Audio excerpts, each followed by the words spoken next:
அநேகமாக 90% டிஎம்கே தான் வரும். வர்றதுக்கு முன்னாடி நிறையா சொல்கிறாங்க, வந்ததுக்கப்புறம் அதெல்லாம் பண்ண மாட்டுறாங்க.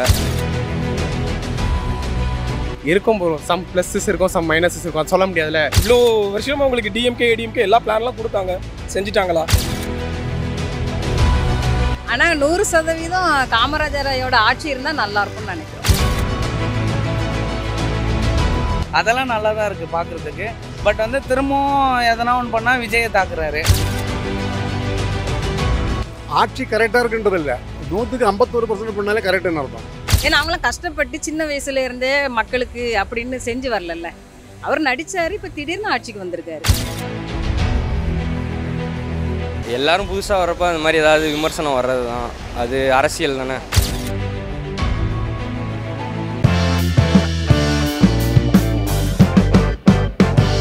ஜெம் டிவி நேயர்கள் அனைவருக்கும் வணக்கம். அடுத்து வரக்கூடிய எலெக்ஷனில் வந்து யார் ஜெயிப்பா, இப்போ இருக்கிற ஆட்சி வந்து அடுத்த வருஷம் ஜெயிக்கிறதுக்காக என்னெல்லாம் பண்ணணும் அப்படிங்கிறது எல்லாமே மக்கள் கிட்ட கேட்டு தெரிஞ்சுக்கலாம் வாங்க. 2026 எலெக்ஷன் வந்து வருதுல்ல, இதில் வந்து யார் ஜெயிப்பான்னு நீங்கள் நினைக்கிறீங்க? யார் ஜெயிப்பாலாம் சரியாக தெரில ப்ரோ. ஆனால் வந்து வரவங்க நல்லதாக வந்தால் நல்லாயிருக்கும் ப்ரோ, நம்மளுக்கு நல்லது பண்ணுறது.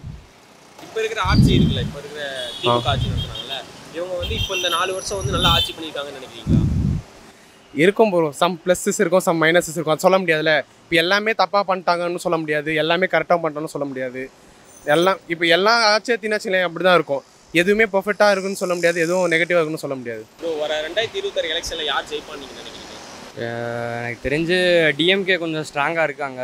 ஆனால் இருந்தாலும் இப்போ விஜய் சார் வந்து கொஞ்சம் அவர் இதெல்லாம் காமிச்சிக்கிட்டு இருக்காருல்ல, ஒருவேளை ஈக்குவலாக வரலாம். அப்படி இல்லைன்னா டிஎம்கே ஜெயிக்க வாய்ப்பு இருக்குது. ஏன்னா அவங்க ஏற்கனவே முதர்ந்தே கொஞ்சம் ஸ்ட்ராங்காக தானே இருக்காங்க. இப்போ ஒரு புதுசாக தானே வந்திருக்காரு, ட்ரை பண்ணலாம். மேபி கிட்ட கொஞ்சம் க்ளோஸாக வர்றதுக்கு வாய்ப்பு இருக்குது. ஆனால் ஜெயிக்கிறது கொஞ்சம் கஷ்டம் தான், விஜய் சார் ஜெயிக்கிறது. வேற அவங்க இப்போ இந்த டிஎம்கேவோட ஆட்சி 4 வருஷம் ஆட்சி இருக்குல்ல, வந்து அவங்க பண்ண நல்லது அந்த மாதிரி ஏதாவது இருக்கா? நல்லது பண்ணியிருக்காங்க. எப்படி சொல்கிறது, இந்த பஸ்ஸெல்லாம் ஃப்ரீயாக விட்ருக்காங்களே லேடிஸ்க்கெலாம், அதெல்லாம் ஓகே. ஆனால் இருந்தாலும் நிறையா ஃப்ளாஸ்லாம் இருக்குது. நிறையா கொஞ்சம் நிறையா சமூகத்தில் தப்பாலாம் நடக்குது. இந்த மாதிரி லேடிஸுக்கு சேஃப்டி இல்லாமல் அந்த மாதிரிலாம் இருக்குது. அதெல்லாம் கொஞ்சம் நல்லா பண்ணியிருந்தாங்கன்னா நல்லா இருந்திருக்கும். இந்த 2026 எலெக்ஷன் வரும், இதில் யார் ஜெயிப்பான்னு நினைக்கிறீங்க? ஜெயிக்கிறதுன்றது ஆனால் கொஞ்சம் கஷ்டம்தான். இப்போ டிஎம்கேல வந்து பீக்கில் இருக்குது, நடுவில் விஜய் வந்திருக்காரு, 2 பேருக்கும் நடுவில் சீமானும் இருக்கார். அப்படின்ற பட்சத்தில் கொஞ்சம் கிரிட்டிக்கலாக தான் போகும். 26 கொஞ்சம் பயங்கரமான ஒரு விஷயமாக தான் போகும். மேபி மக்கள் யோசிக்கலாம். இப்போ என்ன பார்த்தீங்கன்னா நானே யோசிக்கிறேன், இப்போ விஜய்க்கு ஓட்டு போடலாமா, இல்லை முன்னாடியே சீமான் தான் பார்த்துருந்தோம். இப்போ அந்த சீமான்றதை விட்டுட்டு விஜய்க்கு ஓட்டு போடலாமா, இல்லைன்னா இது எல்லாருமே டிஎம்கே தான் ஃபஸ்ட்டு ஸ்டார்ட் ஆனது. இப்போ கொஞ்சம் ப்ராப்ளமாக இருக்குது, எதுக்கு போடலான்னு ஒரே குழப்பமாக தான் இருக்குது எல்லாருக்குமே. 2026 என்னோட கேஸ் வந்து விஜய் கொண்டு வரலாம். யார் ஜெயிப்பான்னு சொல்கிறத விட விஜய் கொண்டு வரலாம். பிகாஸ் புதுசாக ஒருத்தரை வந்து நம்ம கொண்டு வர்றது நல்லது. ஏன்னா அவர் செய்வார் செய்ய மாட்டார், அவர் நடிகர் அப்படின்றதெல்லாம் தாண்டி புதுசாக ஒரு விஷயத்தை கொண்டு வருமே. 50-60 வருஷமாக டிஎம்கே ஏடிஎம்கேன்னு போயிட்டோம். ஸோ டிஃப்ரெண்ட்டாக ஒருத்தரை கொண்டு வந்து அவர் என்ன தான் செய்கிறாருன்றதை பார்ப்போம். பிடிக்கலையா 5 வருஷத்தில் தூக்கி தூர போட்டுருவோம். இந்த 2026 எலெக்ஷன் வந்து யார் ஜெயிப்பான்னு நினைக்கிறீங்க? காங்கிரஸ் தான் நான் சொல்லுவேன். எனக்கு காங்கிரஸ் வந்தால் நல்லா இருக்கும்னு நினைப்பேன். ஆனால் அது வர்றதுக்கு வாய்ப்பு இப்போதைக்கு இல்லை. ஆனால் 100% காமராஜரையோட ஆட்சி இருந்தால் நல்லா இருக்கும்னு நினைக்கிறோம். ஆட்சி நடந்தால் ரொம்ப சந்தோஷப்படுவோம். எங்களை மாதிரி வேஜ் உள்ளவங்க கண்டிப்பாக அவருடைய ஆட்சிக்கு சந்தோஷப்படுவோம். அந்த அளவுக்கு இல்லைனாலும் ஓரளவாவது ஒரு நியாயமான ஒரு இதாக இருந்தால் ரொம்ப சந்தோஷப்படுவோம். 2026 எலெக்ஷனில் யார் ஜெயிப்பான்னு நினைக்கிறீங்க? அநேகமாக 90% டிஎம்கே தான் வரும். இந்த 4 வருஷம் ஆட்சி நடத்தினாங்களே, நல்லா தான் நடத்திருக்காங்க. இதில் எதாவது நிறை குறைகள் அந்த மாதிரி எதுவும் இல்லை? நிறைய இருக்கும், நிறைய இல்லாமல் யாருமே பண்ண முடியாது, அது நடந்துட்டு தான் இருக்கு. சரி, அடுத்த வருஷம் எலெக்ஷனில் அவங்க ஜெயிக்கணும்னா என்ன பண்ணால் கரெக்டாக இருக்கும்னு நினைக்கிறீங்க? என்ன பண்ணி இப்போ பண்ணுறது என்ன பண்ணிட்டு இருந்தா போதும். ஆனால் அவங்க இன்னுமே விஜய் சார் வந்து இனிமேல் அவங்களுடைய கொள்கையை வந்து சொல்லவே இல்லையே. சொல்லலை தான், இருந்தாலும் இதுக்கு மேலே எப்படி எலெக்ஷன் டைமில் எப்படி நடந்துக்குவார், இதுக்கு முன்னே வர எலெக்ஷனுக்கு இன்னும் நெருக்கடி கிட்ட வரும்போது எலெக்ஷன் டைம் இன்னும் 2 மாதம் இருக்குதுனாக்கா அப்போ எப்படி செய்வார்ன்றதை நம்ம கேரண்டியாக சொல்ல முடியாது. அந்த டைமுக்கு எப்படி நடந்துக்குவாங்க, யார் எப்படி ஃபார்மாலிட்டிஸும் நம்ம கேரண்டியாக பேச முடியாது. சமயத்துக்கு மாதிரி பேசுகிறாங்கன்னா அப்படின்னு நம்ம கேரண்டியாக சொல்ல முடியாது. அடுத்து வர எலெக்ஷனில் அவங்க வந்து இதெல்லாம் பண்ணால் அடுத்த வருஷம் ஆட்சி பிடிக்கலாம் அப்படின்ட்டு இருந்தால் அவங்க என்ன பண்ணால் கரெக்டாக இருக்கும்? ஒருவேளை அந்த ஊழல் இந்த மாதிரிலாம் பண்ணுறாங்கல்ல, அதெல்லாம் கொஞ்சம் அவங்க பார்த்து கரெக்ட் பண்ணிட்டாங்கன்னா நல்லாயிருக்கும் டிஎம்கே. இப்போ அதெல்லாம் நடக்கக்கூடாதுன்னு தான் விஜய் சார் வந்து புதுசாக வராரு. அவர் மேபி வந்தாருன்னா நல்லது பண்ணுவார்னு ஒரு நம்பிக்கை. ஃபஸ்ட்டு சீமான் வந்து நிறைய கருத்துக்களை சொல்லியிருக்காரு. ஆமாம், பார்த்துருக்கேன், நிறைய விஷயங்கள்லாம் சொல்லியிருக்காரு. ஆனா இப்ப அதை அப்படியே விட்டுட்டு இப்ப அப்படியே ஃபுல்லா விஜய் அடிக்க ஆரம்பிச்சிட்டாரு. என்ன பண்ணுறதுன்னு தெரில. ஏன்னா பொட்டி வாங்குறாரான்னு தெரில எனக்கு. ஏன்னா நானுமே சீமானுக்கு தான் ஓட்டு போட்டேன். இப்போதைக்கு இருக்கிற பட்சத்தில் எதனா ஒரு பிரச்சனையை கிளப்பினேங்கிறாப்புல. இப்போ மக்களுக்குன்னு இப்போ அவர் பண்ணுற விஷயங்கள் நல்லா இருக்குது. மரம் கூட போய் ஒரு கூட்டணியோ மாநாடோ அப்படின்னு போட்டு போயிருந்தாங்க. அதெல்லாம் நல்லா தான் இருக்குது பார்க்குறதுக்கு. பட் திரும்பவும் எதனா ஒன்று பண்ணால் விஜயை தாக்குறாரு. நடுவில் விஜயை எடுத்து போட்டு செய்கிறாரு போல். சும்மா ஒரு எய்ம் இல்லாமல் ஒரு பிளான் இல்லாமல் யாரும் இறங்க மாட்டாங்க. சும்மா என்கிட்ட எதுவுமே பிளான் இல்லை நான் வர்றேன் அப்படின்னு ஒரு விஷயம் இருக்கும். ஸோ வெயிட் பண்ணி பார்க்கலாம். பிடிச்சிருந்தா ஓட்டு போடுவோம், பிடிக்கலன்னா உங்களுக்கு இவ்வளோ வருஷமாக உங்களுக்கு டிஎம்கே எல்லா பிளான்லாம் கொடுத்தாங்க, செஞ்சுட்டாங்களா? ஸோ வெயிட் பண்ணி பார்ப்போம். இன்னொரு விஷயம் ஓப்பனாக சொல்கிறதா இருந்தால், இப்போ எம்ஜிஆர் ஐயா அவங்கெல்லாம் சின்ன வயசுலேருந்தே அரசியலில் இருந்து மக்களுக்கு நல்லது செஞ்சு ஒரு லைனுக்கு வந்தாங்க. அவரும் ஒரு ஆக்டர் தான். ஆனால் விஜய் சாரை பொறுத்தளவில் நேர அவர் ஆட்சிக்கு வர்றாரு, கட்சிக்கு வர்றாரு. அது என்ன எங்கள் வயசுக்கு அதை நாங்கள் என்னன்னு சொல்ல முடியல. அது எங்கள் பிள்ளைங்க மாதிரி உள்ளவங்களுக்கு தான் அது தெரியும். ஆமாம், ஏன்னா அவங்களாம் கஷ்டப்பட்டு சின்ன வயசுலேருந்தே மக்களுக்கு அப்படின்னு செஞ்சு வரலல்ல. அவர் நடித்தார், இப்போ திடீர்னு ஆட்சிக்கு வந்திருக்காரு, கட்சியில் இருக்கணும்னு நினைக்கிறாரு. இப்போ அடுத்த வருஷம் இதில் விஜய் இருக்கார், நாம் தமிழர் கட்சி, நிறைய கட்சி ஆமாம், இவங்க ஒரு பழமையான கட்சி. அதில் எவ்வளோ மெம்பருங்க இருக்காங்க. அவங்கள மாதிரி பின்னி அவங்க புதுசாக தானே பண்ண போகிறாங்க. அந்த அளவுக்குலாம் ஜனங்கள் உடனே வரவழைச்சிட மாட்டாங்க. ஏன்னா நிறைய பேர் இந்த மாதிரி இப்போ சீமானே அவர் எவ்வளோ பேசி நம்ம விஜய் சாரை எவ்வளோ என்னென்னமோ பேசிகிட்டு இருந்தார், அது எல்லாமே தெரியும். எல்லாரும் புதுசாக வரப்போ அந்த மாதிரி ஏதாவது விமர்சனம் வர்றது தான், அது அரசியல் தானே. மேபி வரப்போகிற டைமில் அவங்க கரெக்ட் பண்ணிக்குவாங்கன்னு தோணுது. கண்டிப்பாக உங்கள் ஆதரவு விஜய் சாருக்கு புதுசாக வந்திருக்காரு, ஏதாவது நல்லது பண்ணுவார், அவருக்கு ஆதரவு கொடுக்கலாம். அவர் ட்ரை பண்ணட்டும். விஜய் சார் வராரு, அவர் என்ன பண்ணால் ஓகே எல்லா மக்களும் ஆதரிப்பாங்க அப்படின்னு நீங்கள் நினைக்கிறீங்க? இந்த எப்படி சொல்கிறது, இந்த ஜாதி இந்த மாதிரி பார்ஷியாலிட்டி பார்க்குறது இந்த மாதிரி விஷயம்லாம் இருக்காதுன்னு தோணுது அவர் வந்தால். மிச்சப்படி இதுக்கு முன்னாடி இருந்த கட்சிகள்லாம் அதெல்லாம் இருந்திருக்கு. இவர் அந்த மாதிரி பண்ண மாட்டார்னு ஒரு இது. ஏன்னா ஒரு தொகுதிக்கும் செலக்ட் பண்ணதே அந்த மாதிரி ஜாதி அடிப்படையில் இல்லாமல் அவர் ஏற்கனவே அங்கே வேலை பார்த்தவங்க அந்த மாதிரி ஒரு இதை வச்சு தான் செலக்ட் பண்ணியிருக்காருன்னு சொல்கிறாங்க. மிச்ச கட்சி மாதிரி இருக்காதுன்னு தோணுது, அவ்வளோதான். வேறு ஏதாவது இந்த 4 வருஷம் ஆட்சி உங்களுக்கு எப்படி இருந்துச்சு? நல்லா தான் இருந்துச்சு. அந்தளவுக்கு புதுசாக ட்ரைனேஜ் எல்லாம் ஓப்பன் பண்ணி எல்லாமே க்ளீன் பண்ணி அந்தளவுக்கு தண்ணி நிற்காத அளவுக்கு மக்களுக்கு கொஞ்சம் நல்ல வழி, நல்லா பொது இடம்லாம் நார்மலாக நீட்னஸாக வச்சு பண்ணி கொடுத்துருக்காங்க. எந்த ப்ராப்ளம் இல்லாத, தண்ணி நிற்காத மக்கள் அந்தளவுக்கு போய் மறியல் பண்ணாமல் ஓரளவுக்கு திருப்தியாக இருக்காங்க எல்லோரும். ஆனால் இந்த 4 வருஷம் ஆட்சியோட ஒரு சின்ன குறை இந்த குறை இருக்குது அப்படின்னா நீங்கள் எதை சொல்லுவீங்க? எந்த குறையும் நம்ம சொல்கிறதுக்கு நம்மளால் சொல்ல முடியாது. ஏன்னா அந்தந்த ஏரியாவில் போனதான் அவங்கவுங்க நிலைமை என்ன இருக்குன்னு தெரியாது. நம்ம மெயின் ஏரியாவில் இருக்கும்போது இந்த இடத்துல நடக்கிறதா இந்த ஏரியாவில் நம்ம பார்த்துக்கிட்டு இருக்கோம். ஒரு சில தாழ்வான ஏரியாவில் அங்கே என்ன குறைன்னு நம்ம போய் நேரில் பார்த்தா தான் தெரியும். இந்த இடத்துல இருந்து நம்ம சொல்ல முடியாது. அந்த இடத்துல எந்த நிலைமை இருக்குது, நம்ம இருக்கிற இடத்துல எந்த நிலைமை இருக்குன்னு நம்ம கேரண்டியாக சொல்ல முடியாது. அவ்வளோதான் இப்போ இருக்கிற நிலவரத்துக்கு. நம்ம தமிழ்நாட்டில் ரொம்ப நாளாவே இந்த பிரச்சனை இருக்கும். முன்னாடி இருந்த ஆட்சி அதிமுகவும் இன்னும் அதை எதுவும் கிளியர் பண்ணல, திமுகவும் இப்போ எதுவும் பண்ணாமல் இருக்காங்க. இந்த இது பண்ணால் ஓகே, இந்த டைமில் மக்கள் நிறைய பேர் உங்களுக்கு ஓட்டு போட வாய்ப்பு இருக்குது அப்படின்னு எந்த பிரச்சனையும் அவங்க சால்வ் பண்ண கரெக்டாக? நான் சென்னையில் இருக்கேன். எனக்கு என்ன பிரச்சனை அப்படின்னா, ஒரு ஆட்டோவில் எதுனா ஏற்றுனாங்க, நான் என் தொழில் சார்ந்த பிரச்சனையை நான் சொல்லுவேன். அதேமாரி ஊர் நாட்டில் கிராமத்தில் நிறைய பேர் இருக்காங்க, அவங்களும் சார்ந்த பிரச்சனைகளும் ஏகப்பட்ட பிரச்சனைகள் இருக்குது. எல்லாத்தையும் மக்களுக்காக சேர்ந்து பண்ணாங்கன்னா கொஞ்சம் நல்லாயிருக்கும். மக்கள் இதுவாக பார்த்தாங்கன்னா கொஞ்சம் நல்லாயிருக்கும் எனக்கு தெரிஞ்சு. அடுத்த வருஷம் டிஎம்கே ஆட்சி பிடிக்கணும், என்ன செஞ்சால் கரெக்டாக இருக்கும்? நெக்ஸ்ட் இயரா கண்டிப்பாக டஃப்பாக இருக்கும். பிரதர் உதயநிதி பிரதர் உள்ளே இறங்குவார் மேக்ஸிமன்றது என்னோட கெஸ்.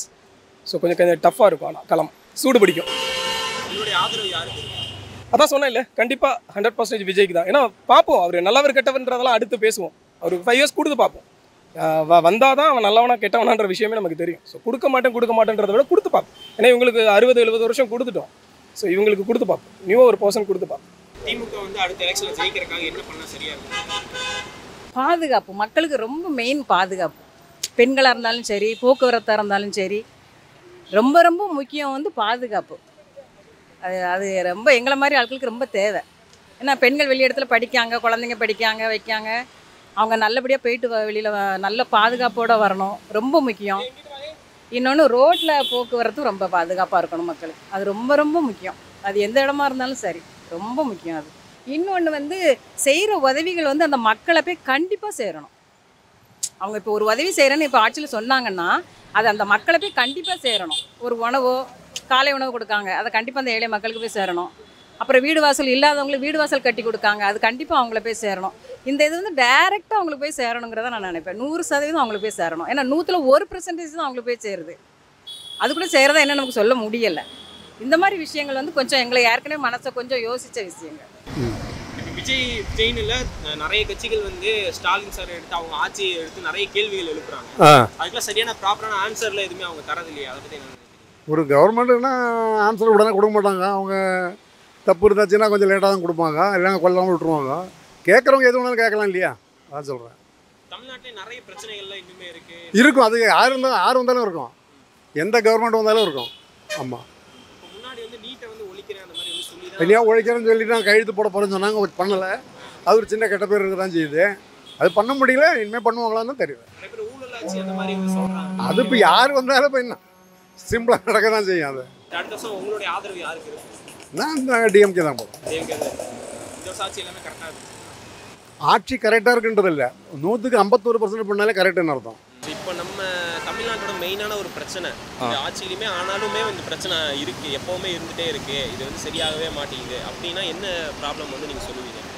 எனக்கு தெரியல, சரியாக ஒன்றும் தெரில. அது எப்போவுமே இருக்க பிரச்சனைன்னா வர்றதுக்கு முன்னாடி நிறையா சொல்கிறாங்க, வந்ததுக்கப்புறம் அதெல்லாம் பண்ண மாட்டுறாங்க. அதெல்லாம் இன்னும் கொஞ்சம் பண்ணால் நல்லாயிருக்கும். பண்ணால் நல்லாயிருக்கும். எந்த கட்சியாக இருந்தாலும் வர்றதுக்கு முன்னாடி, இதுக்கு முன்னாடி இருந்த கட்சி எல்லாமே அப்படி தான். நிறையா சொல்கிறாங்க, அவங்களால சிலதை மட்டும்தான் பண்ண முடியுது, நிறையா இதை விட்டுறாங்க. அதெல்லாம் பண்ணால் கொஞ்சம் நல்லாயிருக்கும். இப்போ எல்லாருமே வந்து விஜய் சார் வந்து அவர் தெளிவாகவே இல்லை. தெளிவாக இல்லை தான்பா, இல்லைன்னு சொல்லலை. இருந்தாலும் அவர் நம்ம மேலே நம்பிக்கைன்னு தான் எல்லாம் கூட்டமாக போகிறாங்க. சும்மா போய் நின்று பார்ப்போமே, எல்லோரும் வேடிக்கை பார்க்குறோன்ற மாதிரி போகிறாங்க. எல்லா கட்சியில் இருக்கிறத விட அவருக்கு மக்கள் அதிகமாக போகிறாங்கன்னா எல்லாருமே பேசிக்கிறாங்க. யாரையும் ஒன்றும் கேரண்டியாக சொல்ல முடியாது. அதனால் இப்போ இருக்கிற நிலைமைக்கு கலைஞர் இல்லை எடப்பாடின்னு ஒரு லெவலில் இல்லை. பழைய எலெக்ஷன் நின்றவங்க யாருக்கு எப்படி மாறும்னு நம்ம மனசில் இல்லை. பொதுமக்கள் தான் அதை கையில் வச்சுருக்காங்க, அவ்வளோதான். விஜய் சார் இருக்கார்ல, அவர் வந்து நிறைய கொள்கைன்னு சொல்லாமல் இப்போ வந்து பேசிட்டு இருக்காரு நிறைய இடத்துல. கொள்கையா, அதாவது எடுத்த உடனே ஒரு குழந்தை பிறந்துடாது இல்லையா? கொஞ்சம் கொஞ்சமாக தான் வந்து 10 மாதம் ஆகணும், அப்புறம் தான் வெளில வரும், அதுக்கப்புறம் பேச ஆரம்பிக்கும், நடக்க ஆரம்பிக்கும், பேச ஆரம்பிக்கும். அந்த மாதிரி தான் இவரும் அரசியல் புதுசாக. இவரு அவங்க அப்பாவோ இல்லை அவங்க பேக்ரவுண்ட்லேயோ இல்லை இதுலேயோ ஒன்றும் சினிமாவில் யாரும் இல்லை, இதை கட்சியில் யாரும் இல்லை. அதனால் கொஞ்சம் கொஞ்சமாக தான் எல்லாத்தையும் கற்றுக்க முடியும். அனுபவம் தானே கற்றுக் கொடுக்கும் எல்லாருக்கும். இப்போ டிஎம்கே திரும்ப அடுத்த ஆட்சி பிடிக்கிறாங்க, இல்லை வேற மற்ற கட்சிகள் பிடிக்கணும்னா அப்படி இருந்தாலுமே மக்களுக்கு வந்து என்ன செஞ்சால் வந்து எல்லாரும் ஆதரிப்பாங்க? சொன்னதை நான் இப்போ சொன்ன மாதிரி சொன்னதை மேக்ஸிமம் காப்பாற்றணும். இந்த வருஷம் காப்பாற்றிருக்காங்களான்றது வந்து மக்கள் தான் தீர்மானம். உங்களோட ஆதரவு யாருக்கு இருக்கு அப்படின்னு பார்த்தீங்கன்னா ப்ரோ, எங்கள் ஃபேமிலி ஃபுல்லாகவே வந்து ஒரு கட்சியில் இருக்காங்க. இப்போ நானும் அதுக்கே போவேனா அப்படின்லாம் வந்து நானும் அதுக்கு தான் போவேன். ஏன்னா எனக்கு நான் வந்து சின்ன வயசுலேருந்து நானும் அதான் பார்த்துன்னு இருக்கேன். இப்போ அதான் போவேன். அது முடிச்சிட்டேன். ஆதரவுன்னு எனக்கு வந்து எனக்கு காங்கிரஸில் தீவிரமான ஆட்கள். நாங்கள் ஆதியிலேருந்து பரம்பரையாகவே காங்கிரஸ். அதனால் எனக்கு அது வந்து இப்போ சொல்ல தெரியலை. பழைய இதே தான் நாங்கள் சொல்லிகிட்டு இருப்போம். காமராஜர் ஐயா எப்படி பண்ணாங்கிறதே தான் சொல்லிகிட்டு இருப்போமே தவிர மற்றபடி எனக்கு ஒன்றும் சொல்ல தேவை. உங்களுடைய ஆதரவு வந்து யாருக்கு இருக்கும்? நான் இந்த சைடு போன தடவை வந்து டிஎம்கேக்கு தான் போட்டேன். அதாவது எங்கள் தொகுதியில் டிஎம்கே அவர் எம்எல்ஏக்கு போட்டேன். மிச்சது இந்த தடவை பார்த்தா விஜய் சாருக்கு போடலான்னு ஒரு ஐடியா இருக்குது. போன டைம் நீங்கள் டிஎம்கேக்கு போட்டீங்க, அது வந்து நீங்கள் விஜய் சாருக்கு போடுறதுக்கான ரீசன் என்ன? விஜய் சாருக்கு போகிறோன்னா பிடிக்கும், சரி ஓரளவுக்கு மிச்ச கட்சி மாதிரி இல்லாமல் இவங்க கொஞ்சம் டிஃப்ரெண்ட்டாக வராங்களே, அதனால ஒரு ஒப்பீனியன் இருக்குது போடலான்னு. 2026 எலெக்ஷனில் யார் ஜெயிப்பான்னு நினைக்கிறீங்க? 2026லையா விஜய் வரலாம். விஜய் வருவார் தான். புது தரையக்கானுக்கு அவரையும் ஜெயிச்சு நிற்க வைக்கலான்னு எல்லாரும் எதிர்பார்க்க ஒரு ஆர்வத்தில் இருக்கிறாங்க. இப்போ அவங்க பழைய ஆளுங்கள்லாம் வந்து எல்லாத்தையும் நிற்க வச்சு அனுபவப்பட்டுட்டாங்க.